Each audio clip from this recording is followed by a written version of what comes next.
পেয়েছি। তাহলে আপনি কেমনে শিওর হলেন যে সমস্যা ওনার, আপনার সমস্যা নাই? না, এটা আমি সমস্যা, আমি কই না আমার সমস্যা। কথা স্পষ্ট করে কথা বলেন, কথা বোঝা যাচ্ছে না।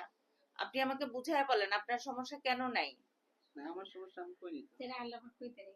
এটা আল্লাহ পাকের ভিতরে, আমি তো আমার সমস্যার কথা কইতে। আপনি তাহলে চিকিৎসা করেন কেন? একজনের শুধু ডিম ডিম দিয়ে বাচ্চা আসে না, শুক্রাণুর প্রয়োজন হয়। জি। তা আপনার পরীক্ষা না করাইলে আমরা কেমনে জানবো? পরীক্ষা যদি সেটা করে না বাড়িতে গেছে। তাহলে আপনার জন্য কেন এত ওষুধ দিচ্ছি? আপনার তো ডিম বড় হচ্ছে, কিন্তু এটার সাথে যদি কোনো সুস্থ শুক্রাণু না থাকে তাহলে তো বাচ্চা আসবে না। আজকে দিয়ে শুক্রাণু লক্ষ লক্ষ শুক্রাণু দৌড়ায় গিয়ে ডিমের ধরে। শুক্রাণুর যদি শরীরে শক্তি না থাকে, সেটা হচ্ছে ডিমের প্রাচীর ভেদ করে, ডিমের খোলস ভেদ করে ভিতরে ঢুকতে পারে না।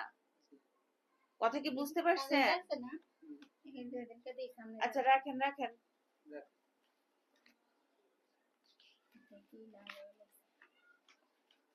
আপনি পরীক্ষা কিছু করেন নাই এটা নিয়ে? রক্তটা করছে, রক্ত করছে, সিমেন্ট করেন নাই, ওইটাই তো মেইন জিনিস। ওটা আমরা তো ওনার ডিম পরীক্ষা করে আমি দেখতেছি। বলছি আপনার এই জায়গায় সমস্যা হয়ে যায়, আপনার ওয়াশরুম তো সমস্যা।